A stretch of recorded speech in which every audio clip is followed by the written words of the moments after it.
Very good evening to all, and thank you for being a part of today's webinar. Today's webinar is going to be really informative.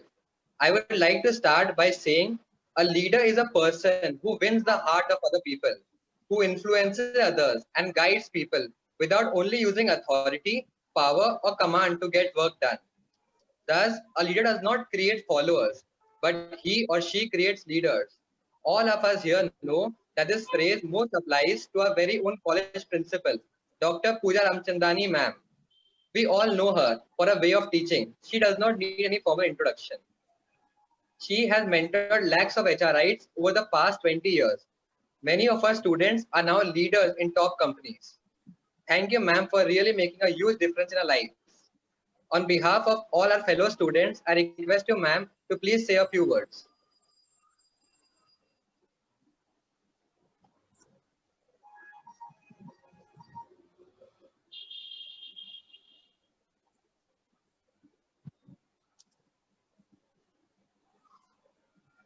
Thank you, dear Ayush. And I think a wonderful evening for all of us.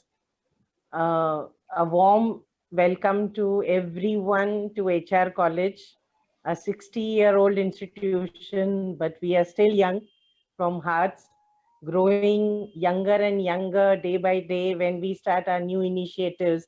And today, one more unique example of a new initiative in HR College. We are a commerce college, and I think I should tell you all that Ayush has been working with talking to me since I think past few days and says, I want to start an artificial intelligence club in HR. And I said, we are commerce college. Artificial intelligence is more of a science topic. HR में कहाँ कोई आएगा आपको सुनने के लिए?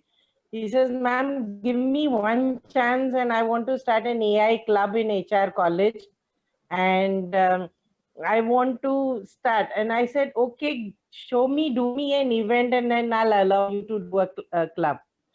So then he immediately got Mahendra ji, I don't know from where. And I am very, very happy and glad.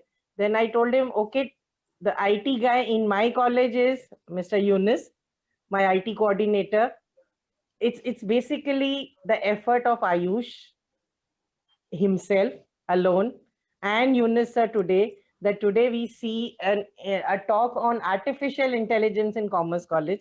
And I'm very, very glad and thank you to Mahendra ji who have agreed to come on a request of one of our students, Mr. Ayush, a young boy from HR College.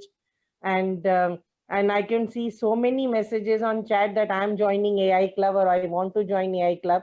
And I think the interest of students, that I can see more than 200 participants today. In the morning, he was saying only 60 people have joined.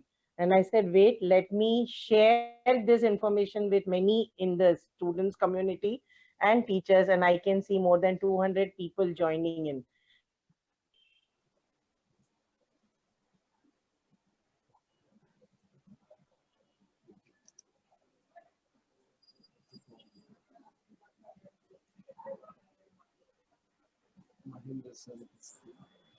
Club, I created new club under the mentorship of Ayush and Professor Yunus, and many more sessions that we will be appreciating or will be looking forward to from Ayush and Yunus sir and the club. So thank you so much, bit of Ayush, to you especially, and Yunus and Mahendra ji especially. I mean, you are the ones to inaugurate this club, and please give us our blessings, especially to Ayush and Yunus. This beginning should see the heights and heights of newer and newer benchmarks. Absolutely, without doubt. Thank you very much. So with these few words, my warm welcome to you, sir, Mahendra ji, and looking forward and wishing all the best to Ayush and Yunus for this new club and for this session. Thank you. Over to you, Yunus. Thank you. Thank you, ma'am, for your kind words. Next, I would like to thank our college professor, Yunus sir, for being a backbone and the real support of this webinar. He was the person who gave life to this webinar. Thank you, sir, for your kind support. Thank you. Moving ahead, I'm going to start this webinar by a quote. Stars shine at night. Some stars shine at bright daylight. It's a pleasure to have with us one such star, Dr. Mahendra Mehta. Dr. Mahendra Mehta is the chairman and managing director of Neural Tech Soft, and you'll be very happy to know that he has worked with Dr. APJ Abdul Kalam on development of on-board computers that navigate short-range surface-to-surface missiles. He has also worked extensively with Citibank and Hindustan Aeronautics Limited for more than 25 years. He has been the adjunct faculty at SP Jain Management Institute. He has delivered more than 250 seminars across more than 20 countries. We are very happy to have you, sir, with us. Thank you. Thank you very much. Thank you. And let me just start. Thank you very much, Professor Pooja. Thank you, Professor Yunus, and thank you, Ayush. Let me just, what I want to do is, I'm not assuming any background here. I'm going to take the subject matter from zero and then try and make you understand, try my best to make you understand what is machine learning and what is artificial intelligence. So let us start.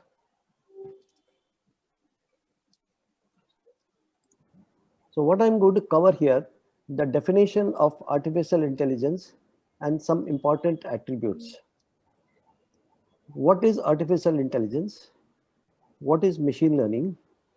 Machine learning and artificial intelligence, some characteristic, some applications of machine learning and artificial intelligence, why AI and machine learning has become so popular. I'm going to try and articulate that. Why it is important. Also, I will give you the reasons for its importance. Broad categories of machine learning algorithms, broadly for us to understand what is going on in this area. I'll take few examples and then I will also take your questions and answers. So to start with, what I want to actually, first try and define, before I go to artificial intelligence, I would like to define what is intelligence. So if I actually define the intelligence, essentially intelligence is something which is often studied in humans. The definition of intelligence is very difficult, and the definition can vary from people to people, place to place. But there are certain very common features of intelligence which I have just tried to delineate. Broadly, intelligence is ability to undertake the following: capacity of logic or logical interpretation is part of the intelligence. Problem solving capability, understanding, concept, that means if somebody is telling me something, I am really understanding what is being told. Self-awareness. Now this is a very, very big thing. Humans have self-awareness. They are aware of themselves in terms of their existence, their consciousness. So that is what is known as a self-awareness. Now this aspect of self-awareness is something which actually, artificial intelligence is going to take a lot of time, or it may not happen in foreseeable future. Learning is another attribute of intelligence. Emotional knowledge, reasoning. Reasoning is also an important characteristic of being intelligent. Planning, ability to plan a task or a function or multiple things. So ability to plan is also a part of intelligence. Complex use of memory. When humans, they see a picture, they can remember in their brain for much longer time than they have seen something text. So the memory is actually built like that. So complex use of memory. Creativity, critical thinking, sense of perception. These are some of the very important attributes of what I'm talking about is human intelligence. So if you look at the creativity, critical thinking, sense of perception, these are all part of the intelligence. Intelligence has also been observed in animals and in plants. Some of the animals actually are said to be more intelligent, like dolphin, fishes, elephant, horses. They're supposed to be generally among the animals more intelligent compared to other animals. It is a process. Now, this is an important statement I'm making. It is a process to retain all the above as a knowledge to be applied towards the adaptive behavior within an environment or in a given context. So if the humans actually can take some or all of the what I'm trying to mention on the top, they take some of these uh, attributes and then apply in an adaptive way. Adaptive means when the change is required, they can make suitable changes. That is what is known as adaptivity within an environment or in a given context. So this is what actually is the definition of intelligence. So now if we actually go further, and you can see here that John McCarthy, he was the first to coin the word artificial intelligence. He was a great mathematician in 1955. And he writes, every aspect of learning or any other feature of intelligence can in principle be so precisely described that a machine can be made to simulate it. So what we are trying to do in capturing the human intelligence using a machine, that's what we are trying to do in artificial intelligence. So what we are trying to do is we are trying to replicate, mimic, copy. There are a lot of other words, but I think replicate is a more close word, or mimic. So what we are trying to do is we are trying to mimic human intelligence and bring it in some form in machine. If we can, so that is something which actually we describe as artificial intelligence. When I'm talking about machine, I'm talking about a computer system which actually is able to do, take instructions, program it, and things like that. So that's a overall structure of the machine. Further, he writes, an attempt will be made to find how to make these machines use language, form abstractions and concepts, solve kinds of problems, solving which is now reserved for humans, and improve themselves. So this is what actually happens. As humans, when they do a particular task, they keep on improving in doing that particular task. I play music and I learn it. And then over a period of time, I become better and better in playing music. I do mathematics, and as I actually practice and do more of mathematics, I actually starts to improve that. So that is what actually, so similarly, if we can achieve that particular property in a machine, then we are actually said to have created an intelligence which is artificial in nature. So that's what actually is broadly artificial. In essence, AI is a machine with the ability to solve problems that can easily be done by us humans with our natural intelligence. So what we are doing is we actually do a lot of problems using human intelligence, through our sensory processes, and we actually see, we hear, we talk, we have emotions, and we have a lot of characteristics as humans. And part of that actually somehow it can be mimicked in a computer. That's what we are actually trying to create, what we call artificial intelligence in some sense. A computer is set to demonstrate a form of intelligence when it learns how to do and improve itself as solving the problems. So if we can design, humans can design a computer where a particular problem, as it does more and more, it becomes better at doing that particular task. One of the very interesting example, was the Deep Blue. Some of you might already know. It was designed to play chess with some of the best chess players in the world. It was, I think, done by IBM. And first time it lost, second time it lost. But every time it loses, it was actually trying and learn from the people who are playing against it. So the entire Deep Blue was actually programmed to learn by itself.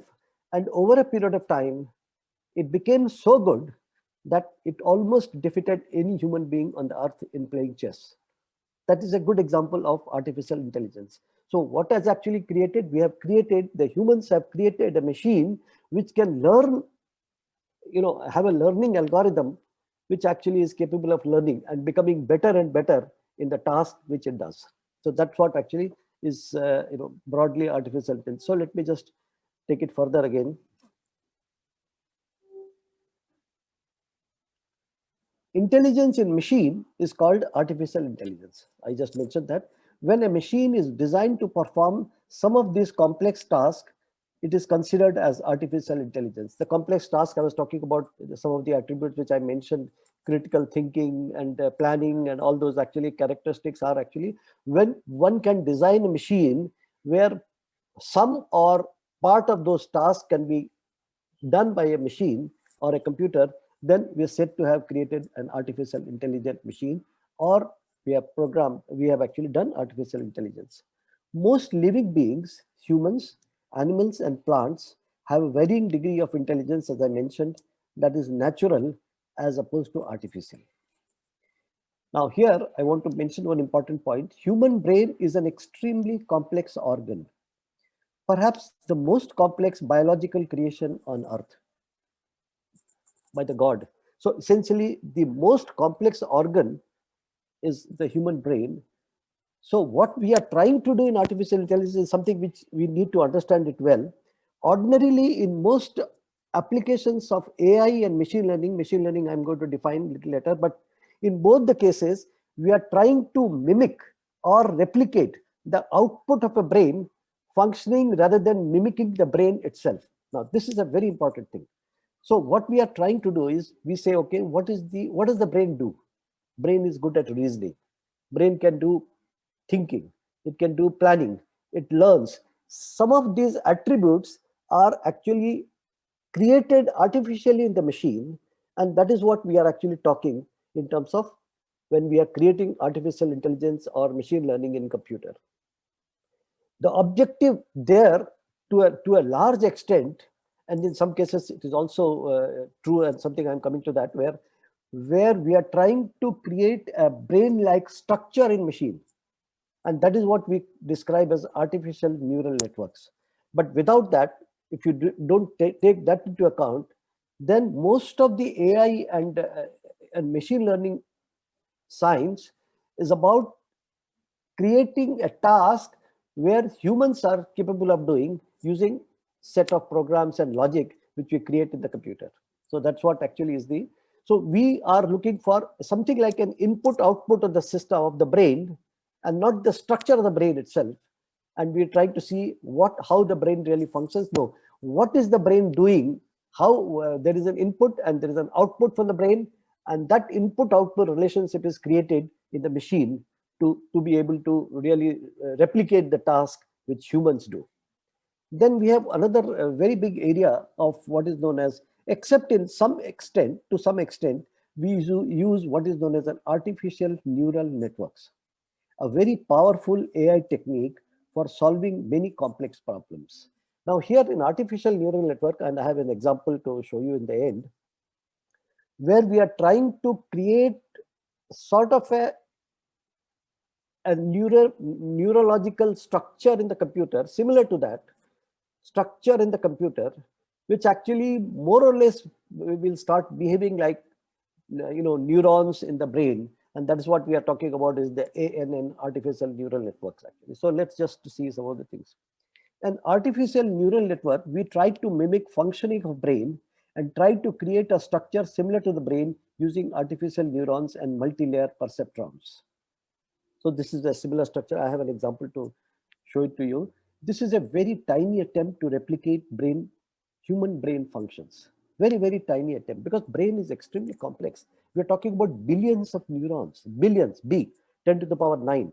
So here we are talking about billions of neurons, which actually is there in the human brain.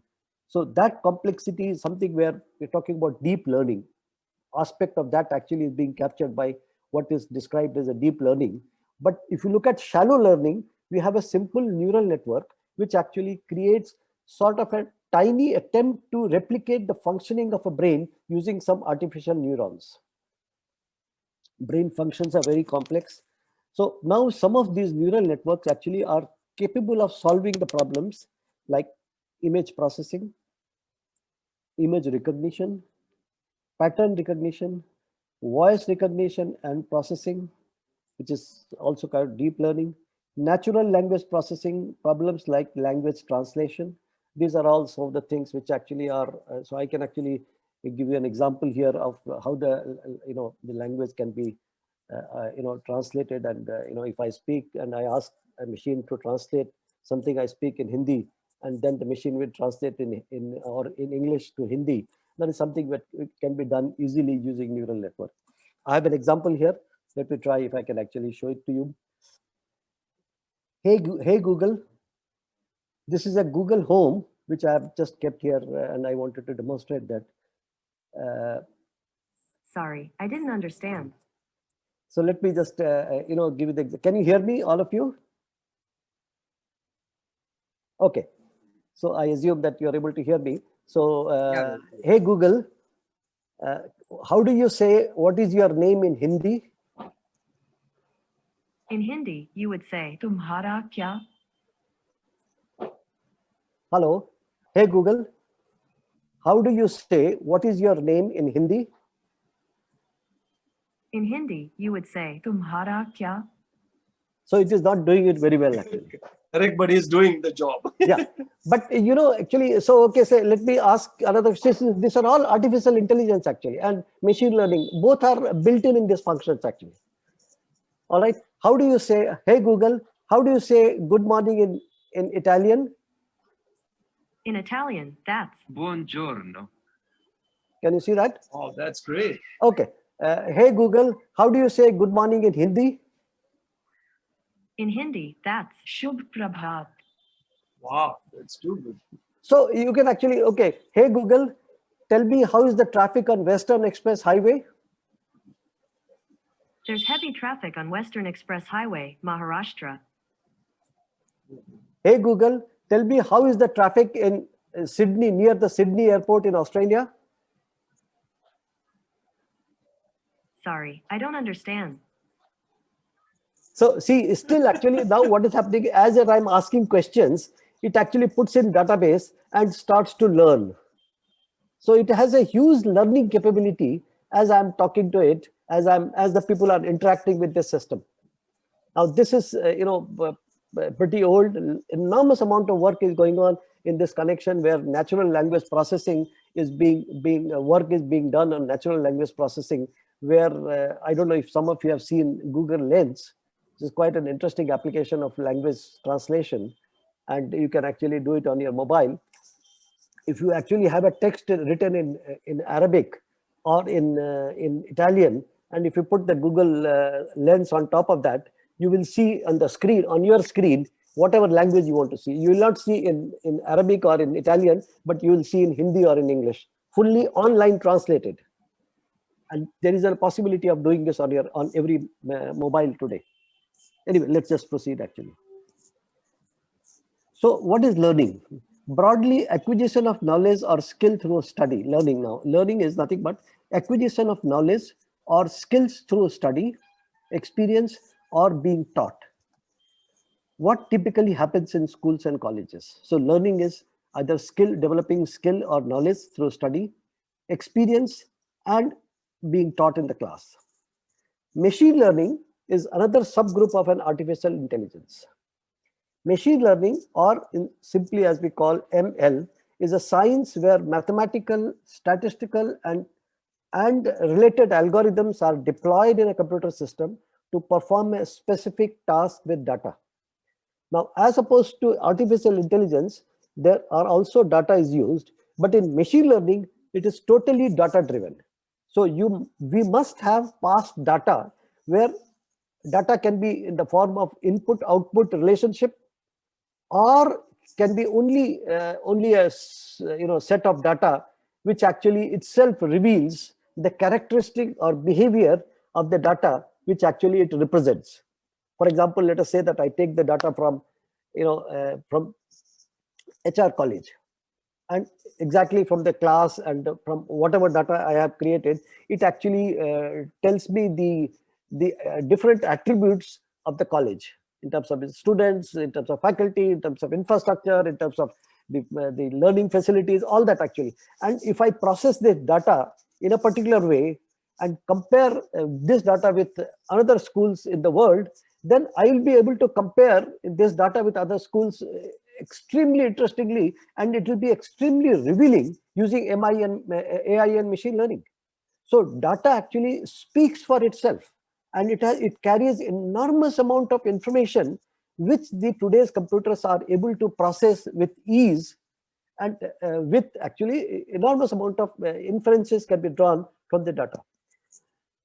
So you can see clearly, so the machine learning is primarily data driven. To give you an example, let's say that example of, let's say, cricket. So let's talk about Virat Kohli, and he actually is a great batsman, and he actually has been playing maybe 200 matches, 300 matches, and how he has got out, in the end, in every match, and quite a lot of them he got out. And if you just analyze the player, the circumstances, the number of runs he made, the play, so we collect maybe hundreds of data points just to see exactly how he got out, and output is that he got out. And if you relate this, we will be able to get some inside information about under what circumstances normally Virat Kohli gets out. And then this can be used to train him in a way that his chances of getting out in those circumstances starts to diminish. So that is one serious example. And, I think it is actually happening in every field. I actually don't think that there is any field in the world today which actually is devoid of artificial intelligence and machine learning. I don't think so. And more we will see, enormous amount of applications, and we'll see very exciting technological development in recent times. So the other thing I wanted to say, it helps unfold hidden complex patterns in given data set. The more the data, the better actually is the machine learning. It also creates many new jobs, is going to create many new jobs in computer science, and many newer applications will soon be developed. So that is something will actually happen. Now, it identifies valuable, so machine learning, again going further, it identifies valuable relationship among various variables in a given data set. So that's what actually it does. So extremely, for example, I want to diagnose cancer in a patient, and I have thousands of people who had cancer and their input data, under what conditions, what is the age, what exactly is the business, where they were staying, what is the profession. So I have maybe 200 input data points, and the result was a cancer. So now I can actually create a model which gives me an input output information about the existence of a cancer with respect to their inputs. So now I can create a model or a machine learning model which actually will be learned and which will be taught. And then once I have the characteristic, when I get a new patient, I get the input and I feed this input, and the machine will tell me whether there's a probability that this particular person or a patient has cancer or not. Absolutely. I mean, this is, and in many cases, I can I can surely tell you that the machine learning algorithm to identify cancer has been much better than the doctor's ability to identify cancers. In fact, very recently, if you go to YouTube, you will be able to see some of the very interesting information. And it says that there are two types of cancer which the human mind could not really reveal. And they identified, machine could identify two more different types of cancers, which actually so far it was hidden. So like this, more and more discovery and information is being sort of developed using data and input-output relationship, which actually is extremely useful, and it will make path-breaking discoveries and path-breaking progress in most of the tasks we do as humans. It can easily handle thousands or many more variables in given time, even in real time. I mean, can you imagine? We can look at thousands and hundred, in many cases, millions of variables actually can be processed in real time, and that's the human mind cannot process this kind of information. So there is no way that some of these problems where the variables are running into thousands and tens of thousands, we can be done without a computer. In doing so, it also derives useful inferences from them. It is evident from the name, machine learning gives a computer power which helps to mimic a task which would conventionally be done by humans. So what humans actually do is now done by what is known as a machine learning or a machine. a task which cannot be done by humans given the complexity of the problem and mammoth data set and inability of human brain to perceive the complex relationship between various variables. If supposing we are given 200 variables and we are asked to find out the relationship between variables, it will be extremely difficult for even the most intelligent human beings to identify what relationships is there between various variables. I mean, the person will get inundated in all the variables, and we are talking about millions of variables, actually time series of variables for maybe 1 million patients or 2 million patients. Then it becomes extremely difficult for humans to do that, and the machines can do it very easily. Both machine learning and artificial intelligence are statistically and mathematical algorithms developed to learn from the data provided to it. So AI also, to a large extent, it depends upon the data, and machine learning is definitely depends fully on data. Right. Now, what is the difference between AI and machine learning? Now, AI actually, what happens is that you are actually mimicking lot of there are two features. One is the AI generally has features which actually replicate the brain-like structure in machines, and try to see particularly deep learning and neural networks. These are all functions which actually uses statistical and mathematical algorithms to solve problems. And AI and machine learning are actually more close to the problems which are actually done for like for example image processing, natural language processing. They are actually more suitable for there, where actually the humans are really good at that. So it replicates that features using neural network actually. But many problems which are actually purely data driven, machine learning is actually extremely useful, and that's what actually machine learning is deployed. Extremely good in finding complex relationship in existing provided data set. There are primarily data driven modeling exercise, particularly ML. Now, when I actually talk about AI, when the data is not available, then it creates its own data. That is something beautiful about AI. For example, let us say that I actually want to train a machine to play chess, or to sort of, so what it does is it creates all possible moves which actually are theoretically possible. And then based on how the opponent is playing, it actually tries to find out the best move where the possibility of winning the game is very, very high. So there, the data is not given, but the data is created by the machine itself as the opponent is actually making a move. So that is a slight difference in terms of, external data and the internal data. Again, ML is helped by huge operating computer speed. Of course, I think this is very important, and quick response time of the computers. Hardware prices have fallen to a lot in last few decades. I can actually exactly tell you, I mean, the amount of fall which actually the hardware, computer hardware actually have seen. I bought my first computer in 1984, and I remember I paid something like 64,000 rupees for an Apple machine which had 64 kilobyte of memory, 64 kilobyte. And here we are talking about terabyte and gigabyte, and the amount of memory we have actually, and the price has really come down considerably. It is further going to fall almost to zero price. So I don't think the computer is going to, hardware is going to cost anything more. Now, some important characteristic of AI and machine learning. Most algorithms of machine learning and AI are freely available in Python and R. So these are the two languages which are extensively used for machine learning and AI. So this is something which actually I will encourage students to look at Python and R as one of the languages to learn, because I think it is going to be extremely useful for students to get into this. Many machine learning and AI tools and applications are also freely available. One point also I want to make at this point of time, I think as I understand that most of you are commerce students. So please do not be bogged down that if you are a commerce student, you cannot study science or you cannot study machine learning and AI. Please keep that thought totally away from your mind. I mean it.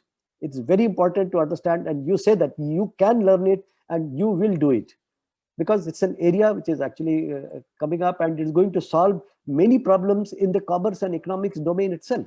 So it is important for you to, and this is a good time for you to learn some of these technology techniques and processes, so that you can actually become expert in next 3, 4, 5 years. Huge decision support for helping us in the complex decisions. So enormous complex decisions can be made using some of these technologies. In many cases, better decision-making ability of machine learning and AI. Now, this is where humans are making decisions, and many cases we found that AI and machine learning are actually able to make better decisions than humans themselves for many problems. Absolutely, and this can be proved without beyond reasonable doubt. Steadily, reliability is becoming better, and the users are now finding increased confidence in its use. If you go back 10, 15, 20 years back, they will find, no, no, no, I don't think I want to use AI in a particular way. But now, slowly and steadily, it is becoming operationally effective, it is becoming reliable, and it is also the confidence of people using this technology actually is increasing a lot. Many problems in AI and machine learning can solve today cannot be solved otherwise. A lot of problems which are actually we are solving today. For example, look at identification of a person. The face identification. Uh, it's not possible many times that it can be easily done when you are looking at. Supposing I look at 1 million people in about in a year, and I can identify someone. It's not possible actually. The machine can do it easily.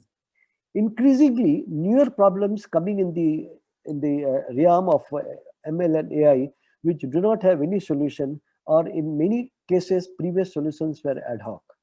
A lot of new problems are being solved, are being looked at very seriously, because this technology are slowly penetrating and solving those problems which actually humans could not even think. So that is where I think it is becoming very, very compelling and very, very disruptive actually in many industries and many applications.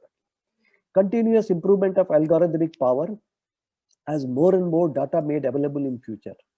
Now today, if you look at enormous amount of data is available, and data is available in various forms. It is available in textual form, pictorial form, audio, video, and then we are looking at text and all the other possibilities actually. So the processing of this data, you definitely require powerful machines, powerful algorithms, and then once you start making use of these algorithms with the help of powerful machines, you actually get significant benefit in terms of finding the relationship between this data and being able to really get an output which you desire. Slowly and steadily, real-time gathering of data and its analysis to improve the system performance. And this system performance, we're talking about anything. So let's just look at some of the examples now. Machine learning algorithms are used in wide variety of applications. I think there are huge applications. Computer vision, image recognition, image processing. These are all computer vision, image processing, and this is a huge area of application in computers. Natural language processing, rapidly expanding and finding huge applications. Huge applications. Natural language processing, we are talking about online translation of Hindi to English, English to Tamil, Tamil to Malayalam, Malayalam to Marathi, Marathi to Sanskrit, whatever actually, and it should be easily possible to convert online translation using natural language processing. A lot of work is being done in this area. Autonomous driverless car design and development. Now, this is a huge application. You must have heard of this, where this is a absolute wonderful application of AI and machine learning technology, where cars, trucks, buses, trains will be driven by this technology. In fact, I was in US during the last 6 months. I was in US, and last 2 months only I just returned from there, and I found that the amount of work which is actually going on. I spent some time in Google as well, so I found that enormous amount of work is going on in this technologies actually, and some of these technologies being tested, and they are in the very advanced stage. And it's really wonderful to see how the technology is being deployed in looking at a driverless car. Of course, and the other beautiful part of this technology is that the traffic flow will be almost accident free. Today, if you look at 18 people die on road accident per hour in India. So lakhs of people are dying on the road. So it will have a disciplined driving. Of course, there is a side effect. Side effect is that a lot of people lose their jobs.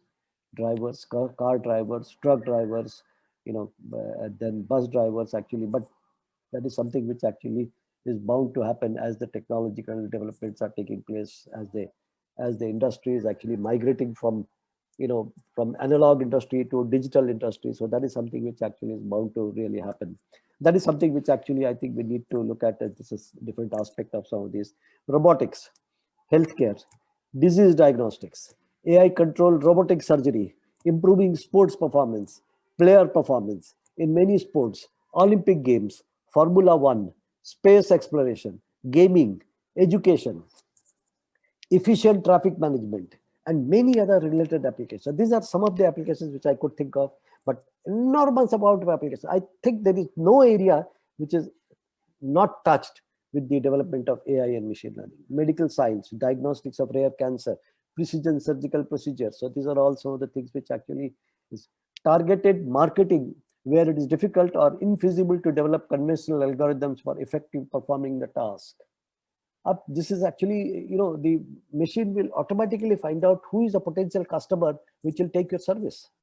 So this is a hugely, lot of marketing today. If you look at when you are actually doing marketing, people who are in marketing, they find that a lot of marketing spend actually is not targeted properly. And as a result, the efficiency of the marketing spend actually is generally low. But AI and machine learning technology can help them focus in their marketing in a way that the marketing spend is maximized. Algorithmic trading in financial markets. It's a very, very big area. Although we are commerce students, this is coming up in a big way. Some of you already might know. It's again subject of AI and machine learning. Recommendation systems for many online shopping. If you go to Google, not Amazon, if you go to Amazon and want to buy something, immediately it gives you a recommendation that, people who bought this also bought this. It gives you immediately a recommendation when you get in. It will tell you exactly what are the things you bought and what you're likely to buy. So it actually looks at, so these are all done by AI and machine learning. Election management systems. Now this is another area where people actually are going to use AI and machine learning in identifying where the voters, how to actually win the elections and things like that. Related applications, churn analytics for various applications, telecom and other retail business, customer segmentation in various businesses, warfare machinery enhancements, drone, surveillance, radar systems, satellites, traffic management and related applications, agricultural science, music, cinema, crime detection, chatbots, Google Home, Alexa. These are some of the applications of AI and machine. It's all over the place. So I'm just giving you some sort of a scene here where AI and machine learning has actually become a hugely important. Now, why AI and machine learning has become so popular? Popularity of AI and machine learning has many reasons. Huge development in the software tools in open source domain in last few years. Most of the software is quite interesting that it is available freely on the internet. Entire Python and all programs in Python which uses AI and machine learning are freely available for downloading. So that is one important reason for its expansion. Python are distributed databases, distributed computing, easy availability of tools like TensorFlow, IBM Watson, DeepMind. These are some of the tools which are also available easily on the net for you to use, which actually uses AI and machine learning. Phenomenal decrease in the price of computer memory, hardware, and the popularity of what is known as the cloud computing. Cloud computing has exploded, expanded, and it actually makes very easy for you to use any amount of computer power using cloud computing. If you need high powered analytics, or if you want to do the algorithm which actually needs enormous amount of computer power or memory, it can be actually rented, and on a use basis you pay for it. So that's something which actually Amazon cloud computing is there, Azure is there from Microsoft, and a lot of people are actually selling cloud computing. They're in the cloud computing business. Phenomenal increase in the speed of machines, and not only the price has come down, the power of machines has gone up tremendously. Parallel processing is possible. Quantum computing is now becoming a reality, which actually is going to have a phenomenal change in our ability for doing computing in almost in nanoseconds. So you can see there nanoseconds, and with the 5G or 6G coming, you can see the information flow will take place at so much of rapid rate that you can almost do a lot of tasks in real time. Phenomenal increase in the cloud computing services worldwide, ease of programming of AI and machine learning code, also the growth of schools and courses in this area actually. So a lot of people actually are now understanding, they begin to understand and trying to see that. So a lot of schools and courses are actually being developed, being delivered in almost all schools and universities worldwide, where some of these things are actually becoming very, very popular along with the industry. Now, if you look at then greater awareness among younger generations and students. So also the awareness in younger students, as you can see very clearly, IUS actually came forward to start a club for AI and machine learning itself speaks for that there is a huge interest going to be developed in this area actually. Why AI is so important? In improved decision support and decision-making capability or possibility, I think I mentioned that, all around applications of this technology in almost every discipline. I actually don't think that there's any discipline, energy, traffic management, warfare management, election management, education, healthcare, entertainment, you name it, commerce, for example, in commerce, in balance sheet management, in economics, it will be, I think, deployed everywhere actually. So I don't think that there is any, no discipline is untouched with its influence, not difficult to apply and use. So I want to just tell all the students that it is not at all difficult to learn. It's easy if you apply yourself, you really understand what is going on behind this technology, how to apply it, how to use it, how to really exploit it, something which actually can easily be learned. Limited investments in applying it. It doesn't cost you anything to apply it. Most important part of exercise is good data and feature identification. If you have a good set of data, then you can actually do AI in a really reasonably very easy, and it can be done in very, very rapid time. Appropriate, clean and relevant data, as I mentioned. 3 skill sets are needed, which I actually put: good in mathematics and statistics. So there is some amount of mathematics and statistics one need to learn, because most of the inferences are made using mathematical and statistical algorithms. So that is something which actually is important to, and then good with computer programming, Python or R. See, I think, some people asked me a question when I gave this lecture last time, why can't we use C for this? Obviously, you can use C is the mother of all the languages in computer science. You can use C also, there is no problem. But what is the limitation of C is essentially that lot of built-in programs are not available in C in machine learning and AI so far.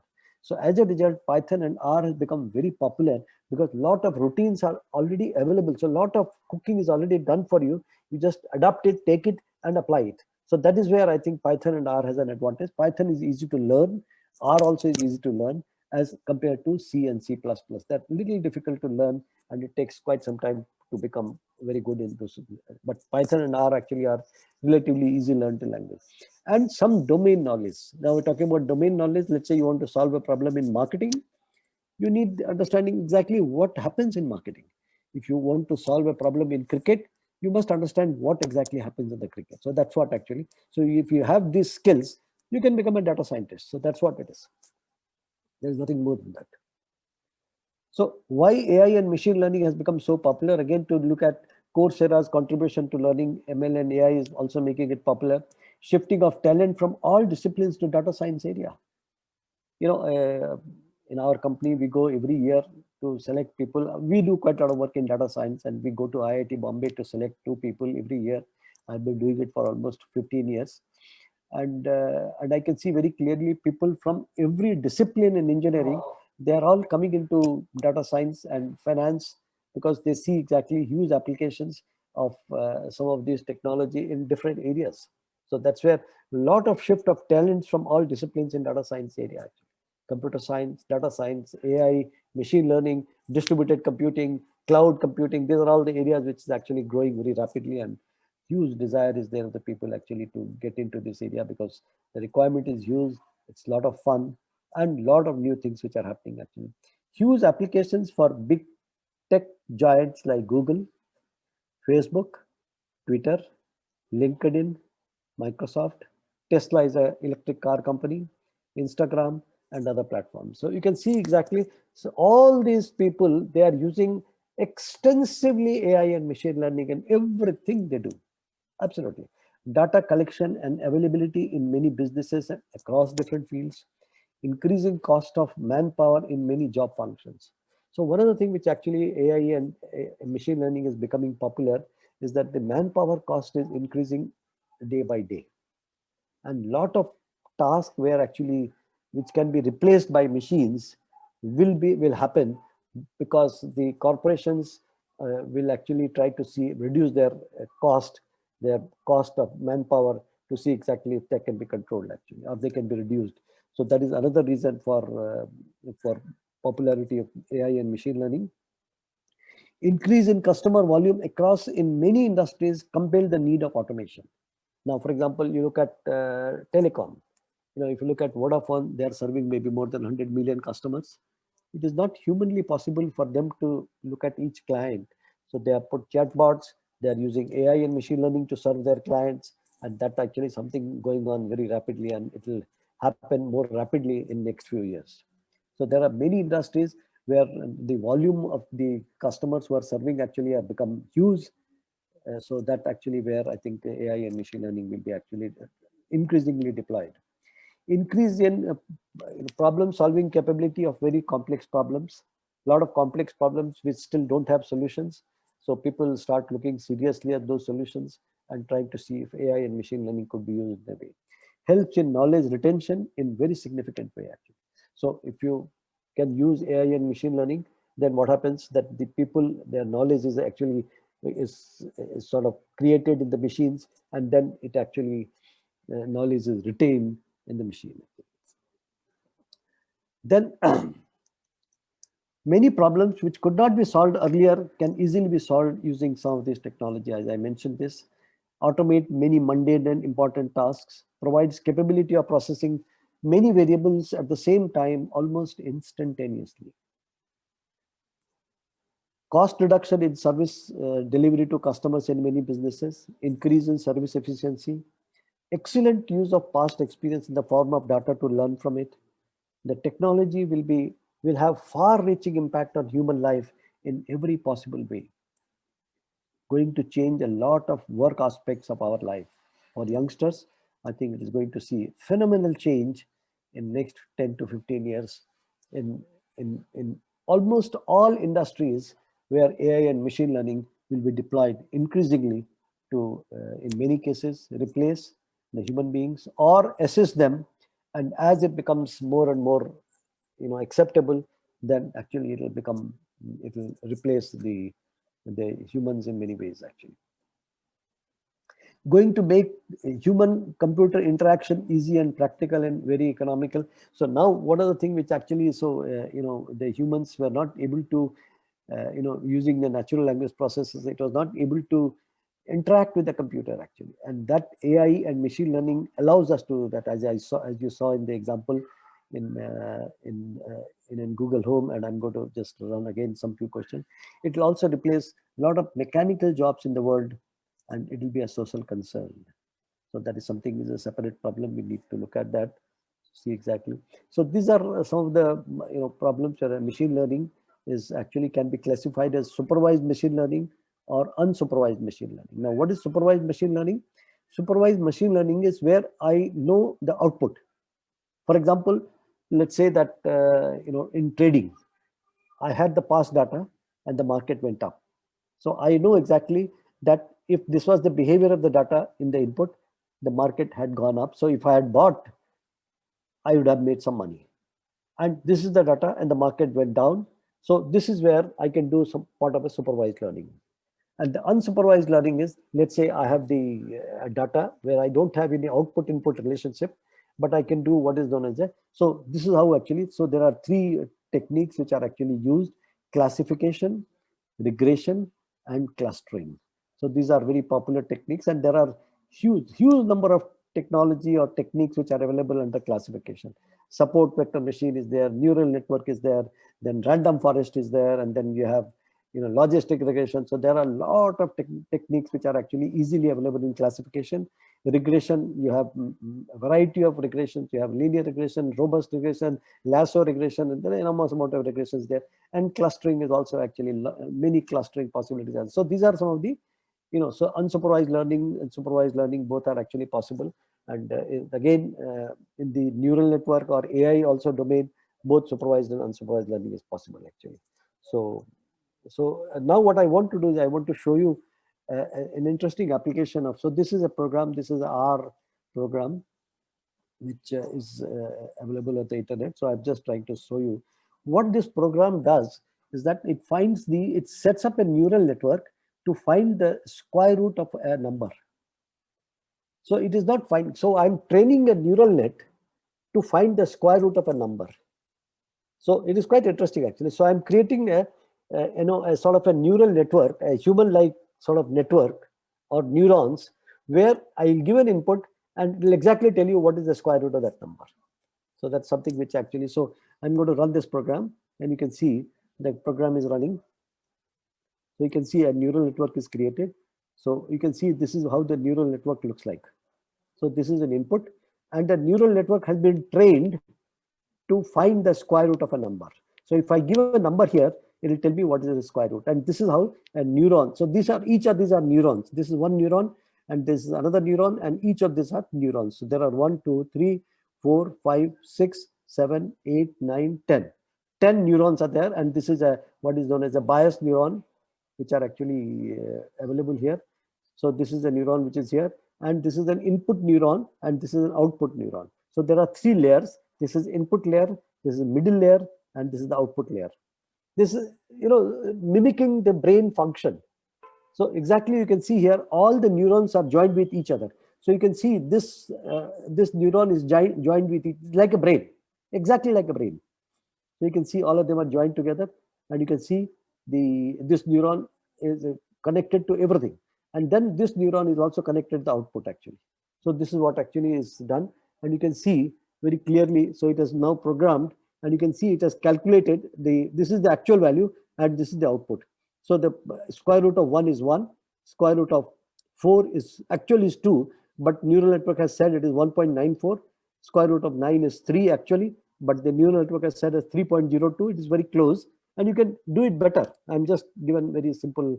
16 is 4. It has also says 4. 25 is 5. It says 5. 36 is 6. It says 6. So like now 10 is slightly slightly underestimated. So 100 is 10, and then it is 9.96.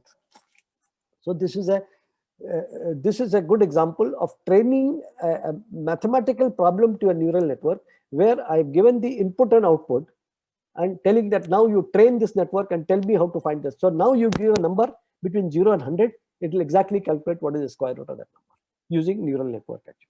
So I don't have to do any square root calculations to calculate this. So neural network exactly can replicate the square root function. So this is exactly what is known as a neuron. This is a neuron. This is nothing but mimicking, what happens in our brain, where the brain is working, and there are billions of such neurons in our brain. And here I've just put 10 of them. In fact, 1, 10 here, 11, 12, and 13. So these are 13 neurons, which are actually 14 neurons, which are actually there in this particular network. And if you go to deep learning, you will find that there'll be hundreds of such neurons and number of multiple layers, which actually forms what is known as a deep learning. So deep learning is very useful. And when you're looking at, you want to identify a picture. So that is something which actually deep learning can be used, which is nothing but extension of this technology actually. So that's what deep learning is all about. So what I will do is I will actually now request if I can answer any of your questions, but otherwise I have finished the discussion on the artificial intelligence and machine learning. To summarize, I want to tell you exactly, it is the attempt to find how the brain functions and what activities brain can do, and that activity is replicated in a machine. That is what is known as, you can say to some extent, artificial intelligence. In machine learning, which is a subset of artificial intelligence, which actually is a purely data-driven exercise, where relationship between input and output data is actually modeled in a mathematical model, and then the model actually captures the relationship between input and output, and then starts behaving like an expert and say that when you give an input, then it will exactly give you the output. First, it is trained, and once the training is done, then it is ready to give you the output which you desire. So that's what actually is the, in brief, what is I describe as and some of this like problem solving, understanding, some of this self-awareness and all that. Actually, I think it will take quite some time. I don't think it is easy to happen in an artificial machine. That means the humans have emotional thinking, they have emotions. So the machines are still far from any emotions actually. So they are still machines. So that's some of these things. But here, what we are trying to do is we are just trying to mimic the function of a computer, using a computer, the input output behavior of the machines, of the humans. So that's what Sir, yeah. sir, I have a doubt. Yeah, please. Okay, yeah, sir, you were talking how AI and machine learning can help generate employment opportunities in the future. Right. But I don't know whether this question has been inspired from movies or not. But if we look at the long run, if the AI learns everything, it could build upon its own faults, and so won't there be a time where there won't be a need for humans? And let's talk it from India's point of view. Won't it further aggravate the unemployment problems which are there in India? Okay. So the question shouldn't be whether AI is prepared for humans. Instead, the question should be, are humans prepared for AI? No, it's a very interesting question. But I see, let me tell you exactly. I don't think, you are in the computer. You're born in computer age. I have seen this life without computer and with computer. All right. Now, let me just give you the very simple analogy. When the computerization of banks and organizations were taking place, there also exactly people were very afraid. It took years for computerizing the banks. And what really happened was that people thought that everybody is going to lose their job. When the computers come, they will do the job. But situation is slightly, and nothing really happened in any industry where jobs got lost. Here, surely jobs will get lost. But that is the way the technology works. But then a lot of efficiency will be created in the system. A lot of newer problems will be solved, which actually we don't have solutions. A lot of, you can say all the surgical procedures, all the traffic management, whatever we are doing in the industry will become much more efficient. So I don't think that obviously, so job will be transformed from one set of jobs to another set of jobs. And that is what exactly happened when the industrial revolution took place. See, industrial revolution, when it took place, people came from the agriculture, came to the factory and started working. And when the automation came, the industrial job actually became automated, and then the translation of job took place. Here, it is definitely going to affect jobs, but it will happen over a period of time. I don't think it will happen overnight. So there'll be a translation of job, but I don't know whether a lot of jobs will be eliminated actually. I don't think that will happen immediately. Okay, sir. Thank you. Sir, I had a doubt. Hello, sir, I had a doubt. Yeah, go ahead. Go ahead. Yes, sir. Sir, I wanted to ask that this year, when the UN turned 75 and there were 17 sustainable development goals, and it was told that AI is going to impact all of them. So, don't you think that there is a big negative picture? Like this can be told as a follow-up on Shaunik's question. But sir, don't you think the negative impacts which are going to follow, be it environment or be it recycling, they'll be very harmful, like they'll be very horrific for us? I don't know, but using AI. Yes, so the negative impact. Let me explain. I don't think there is any AI has going to have any impact on the environment in any detrimental way. No way I see any detrimental impact on environment using by the use of AI. If anything, we can actually make a difference using AI and machine learning in the environment. Absolutely. So I actually don't see, there are thousands of problems which are still to be solved in the nature. We are actually destroying the nature today, but otherwise I think some of this technology is going to benefit in many ways humans. See, we cannot look at only the negative side and say, okay, no, I don't think we are using the technology and not going to use this technology, because otherwise what really happens is that the India and lot of technological development, if India is not part of it, then it will lag behind in not implementing the technology in a way which is desired for the country. So my sense is that it should be implemented in a controlled manner, and in the manner that it actually does not have huge impact on employment, and it benefits in very areas. That's something which selectively I think we need to understand and then adopt this technology in a beneficial manner. See, any new technology will always have this debate, and that debate is bound to happen. Yeah. But we should be wise enough for us to see exactly whether this is helpful or not. It is usually helpful in healthcare, no doubt about it. For example, I don't know if you are aware of this. Why so many people are dying in US in corona? Are you aware of this? Can anybody tell me why so many people died in corona in US? How many people have died? 250,000, almost 230,000. So probably because their body didn't have the resistance. No. What happened? Whether- I was in US when this was happening. From March. Okay, just it's quite interesting actually. Okay, I'm getting some. Okay.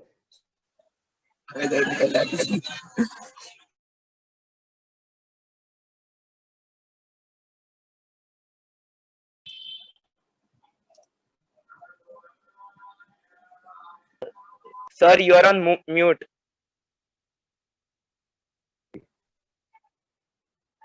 Sir, we can't hear you. Okay, can you hear me now?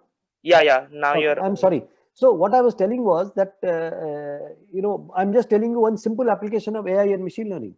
See, so many people died because people were staying in old homes in every state in US, and when the corona started to appear, all the help, the nurses and the junior doctors, they actually left that place and left all the elderly people on all by themselves. One person got the corona and everybody got it, and then people died, and nobody was to look after them. Thousands of people died like this. Now, let's say that I create a robot which helps these people in a manner that humans can do it. You tell me, what is the problem with this? At least, thousands of lives could be saved. So there are huge applications which you can think of, which actually is hugely beneficial in security. You look at, in traffic management, and there are so many areas. I mean, I can list hundreds of areas where actually AI and machine learning is going to be immensely. Education, learning, knowledge, dissemination. Absolutely, I think there are we have not even thought about these areas of applying some of these things. So you cannot say that I'm just because it's going to replace jobs, we are not going to adopt this technology. I don't think that will be a wise thing. You selectively actually see how to use it, how intelligently we can use the technology, and see exactly how to deploy it and how to use it. So there are every technology has social problems, and potentially this may have a slightly different kind of social problems, but we'll have to face it. Good evening, sir. I have a doubt. Shall I ask? Yeah, please. Sir, I wanted to ask about the problem of content moderation and free speech. That is a big issue in the big tech giant companies and social media companies. Correct. So is it that in a certain way we can program AI to learn about law and philosophical justice or psychoanalysis in a manner that can provide for them to equip social media giants and social media applications to police or permit such actions and crimes that are happening in this facet from being prevented?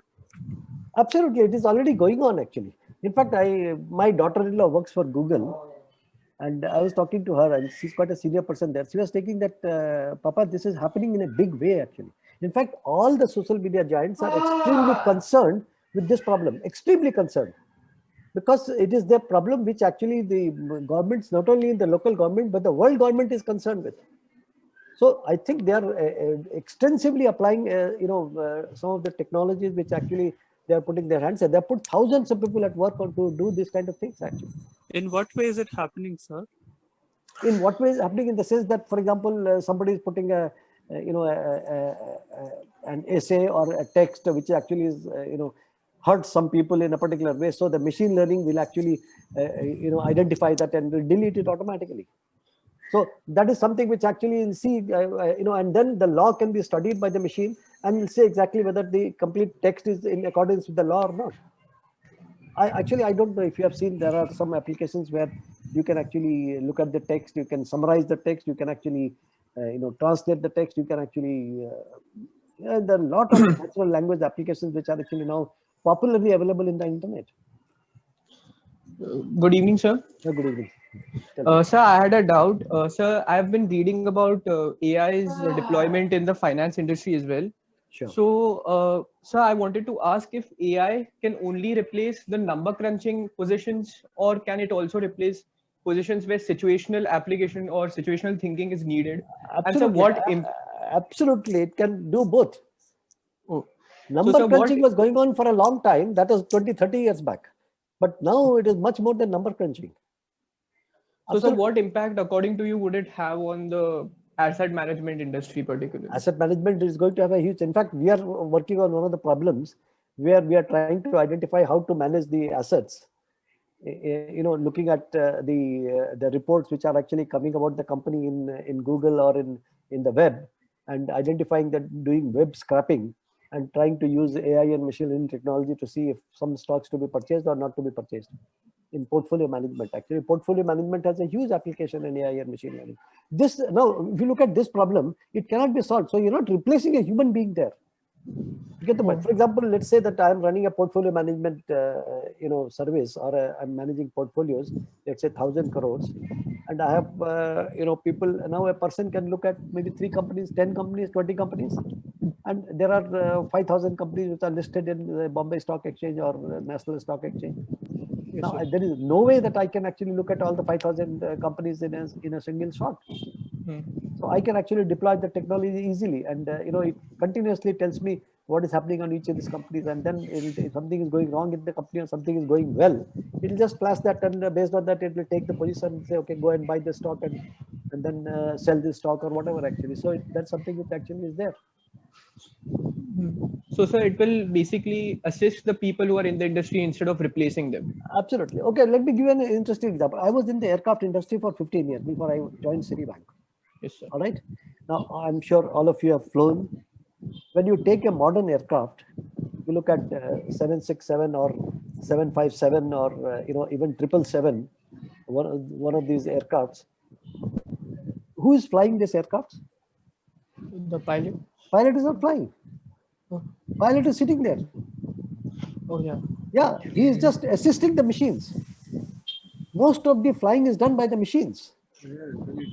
Absolutely, without doubt. And there are 7 layers of, what we call the support system in the aircraft. If the first layer fails, second layer takes up, second layer fails, the third layer takes up, and third fails, the fourth takes up. And then, so the reliability of some of these operations is so high that there is chances of its failure is almost nil. If you look at the aircraft accident in last 10, 15, 20 years or 30 years, most of the accidents have come because of the human error, not because of machine error, except in this 737, which actually which was not programmed properly, and there was a two accidents recently when the aircraft was stopped. That was, I think, a machine error because it was not programmed correctly, and I think they goofed up. But otherwise, the machines have become extremely reliable, and these are the technologies which uses extensive AI and machine learning. Absolutely. Okay, sir. Thank you, sir. Yeah. Okay. Anyone? We are coming to the end of the program. Anybody else wants to ask a question? Last question, please. So just one doubt. Yeah, please. Not any doubt. Sir, I wanted to ask you that from your own point of view, like from your personal point of view, what do you think that for us, sir, I'm a management student. So for us, what do you think is the future perspective and the things that we should work upon right now in order to combat with the AI world that we land into probably the time when AI is going to be at its peak? Right. So it's a very good question you are asking. See, essentially, I would actually very sincerely suggest all the students to get into this subject. without any doubt, without any apprehension, without any doubt. You just learn this technology. I told in my earlier, when I started the talk, don't think that because you are a commerce student and you cannot do this, leave that thought totally out of your mind. Absolutely. You can do it and you will do it, because this is going to be, a very important science going forward. And it doesn't, most of you have studied mathematics till 12th, and you have little more mathematics to study, maybe about a month of more mathematics study, and then the computer programming, and then the problem. That's it. There's nothing else. So learn this technology, and then as you graduate, get into management, and you have to apply some of the science to solve your problems, so be it. Absolutely. Use this technology tools to whatever work you are doing, and you will see that. And by the time you actually go into next 5 years, 10 years, a lot of tools will be automatically available for you to use them. But once you use this tool, you need to make sure that you understand what is this tool doing really, what problem it is solving, how it is solving. That's very, very important, because I actually want to suggest something to all the students. Please do not do anything without understanding. You need to understand what you are doing. It will be hugely beneficial for you to do things with understanding, with full understanding. Okay, so Satisfied, sir. Thank you so much. Yeah, so I will suggest very strongly that just go for it. Absolutely, it will take few months for you to understand this technology, and you understand, you will enjoy it, you love it, you'll have fun, and then you can do problems, and you can take practical problems and start solving it. Absolutely, and there's so much help available with people and with the internet that it is absolutely unbelievable. I mean, we were not that lucky that internet was available when we were studying. Thank you. So in the end, I actually want to thank you everyone for, and particularly I think Professor Yunus and Sri Ayush Khatri, and of course, Professor Pooja, for actually giving me this opportunity to talk to the students. And my telephone number is there with Ayush, and I can also actually give you my email ID. So if you have any questions which you want to ask me, I'll be very happy to talk to you and answer your queries. So in the meanwhile, thank you very much, and wish you all best wishes for your learning and for your future career, whatever you choose to do. Thank you very much. Sir, I would like to give a vote of thanks. As there is beginning, there is always end. With this, we come to an end of our program. I would like to take this opportunity to thank Dr. Mehta, Dr. Pooja Ramchandani, and our respected faculty from HR College as well as from KC College. We are very thankful, especially to Dr. Mehta, for giving his valuable time from his busy schedule. Even before joining us, he was in the meeting, because I tried calling up and he was like not reachable. So we expect that he was in the meeting. So with today's webinar, we and our students have learned a lot about AI and MI. And we don't want you to end at this stage. We would love to see you again at HR College once this pandemic situation gets over. Thank you very much, sir. I'm looking forward to it. And Ayush, I want to tell you that if you want to starting this club, and if you need any help to start this club, I'll be there to help you. Oh, great, sir. Even we would like to know, can you teach us this Python and R programming to our students? Absolutely. Oh, then it would be wonderful, sir. We would love to see you at HR. Okay. And Thank you. excellent session, I should say. Hello. Thank you very much. Yeah. I think excellent session, and I was listening to this session, and sir, I must tell you that many BMS students, which is business management students of HR College, who are first years have joined, and I could see an interest in these students asking you such questions. And this is where HR College has started a university, which is HSNC University, and we are going to give them a multidisciplinary approach, where a commerce student can look at a science subject. And I'm sure when we will open up this surprise to them, that they can take up one additional subject of interdisciplinary nature. And we are going to offer artificial intelligence from science background. And I am sure with the kind of students who have entered in, and today, And as Eunice said, that please do take sessions on R and Python, and also give them an understanding of what is this Python and R languages. And yes, in research, R language is very, very important today. So let students also get exposed to these newer languages. And if you Absolutely. could do a workshop again and connect us to people, it would be great.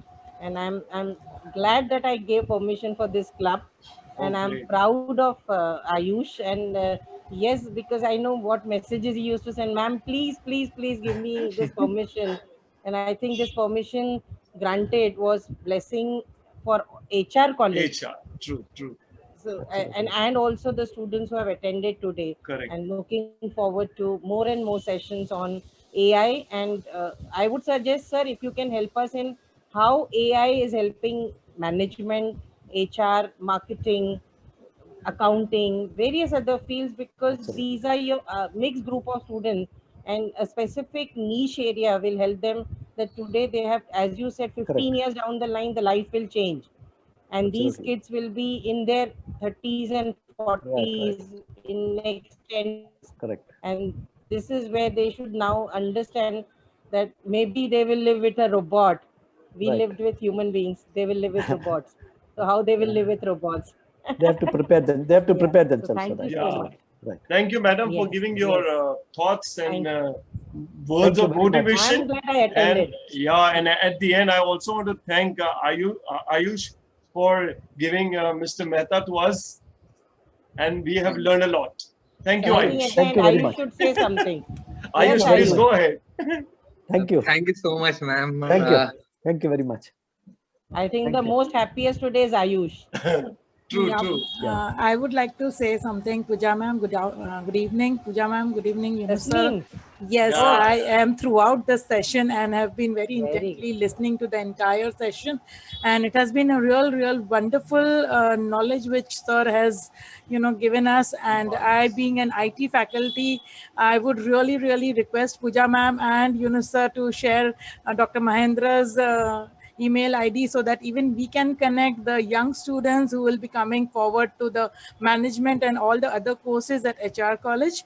And since they are already learning the IT subject under my guidance, and we would really love to have Dr. Mahendra for our IT students also. Great. Absolutely. Sure. It's my pleasure. Professor Pooja, I wanted to suggest you something. Maybe you can Ji, start a sir. course where actually application That of is AI, what I wanted to say, yeah, sir. I wanted application to of say AI that. and machine learning in economics and commerce. Wow, Lovely. that would be a good That combination. will be actually a wonderful Yeah. idea, actually. Yeah, Absolutely. yeah. Because So, that will be exactly in line with what you are doing. And it will take the discipline, other discipline, and get into this. And that will be a good sort of, interaction Very with nice two idea. important, interesting so disciplines. can we start working on the content of this? Absolutely. Absolutely. Yeah. Of course, we Absolutely. should. So Great. I'll be very happy to yeah. connect and So I'll put Yunus sir in Yes, sure. contact with you, with Absolutely. Ayush. Yeah. And I Absolutely. can see many good students, and I could see Preet writing everything that you were telling. So let's take some good students of our first years. Preet, just get on to it with Ayush and Yunus sir, and let's start working on the content for AI Right. for economics and marketing. For economics and commerce, actually. Perfect. Yes. Absolutely. Yes, Preet. Thank Okay. you. Thank you, sir. Okay. Thank you very much. Wonderful. Thank you. Thank you very much. Yes, ma'am. Thank you. Thank you. Thank you, Ayush. Thank you. Thank you. Thank you. Thank you. Thank you, Ayush dear. Thank you, Eunice, Bye and bye. all the faculty and all my first years. And Thanks. I'm sure that they, the kind of sessions that we are doing, the pressure on BMS admissions is going up and up and up. Because these kids share these sessions with them, and their friends are contacting me and say, we want to get into HR BMS and HR BFM and HR BBI. Yeah. So the kind of programs that HR students are doing themselves, I think this is where we are proud of our own brand ambassadors. Right. So thank you, Mahendra. Thank you. God Thank you very bless much. you. Thank you, Thank you. Professor Thank you Pooja. so much. And it will be a pleasure to meet you Thank you. sometime. Thank you. Thank you. Always offline. Always. Bye-bye. Can I log out, Ayush? Yeah, please. Okay. You can. All right. Thank Okay. you, everyone. Thank Thank you, children. God you. bless you all. Thank you, Thank you so Eunice much. and Thank you, Ayush. ma'am. Thank you, Yunus sir. Thank you, Last moment, Tasneem ji. you just passed on the link.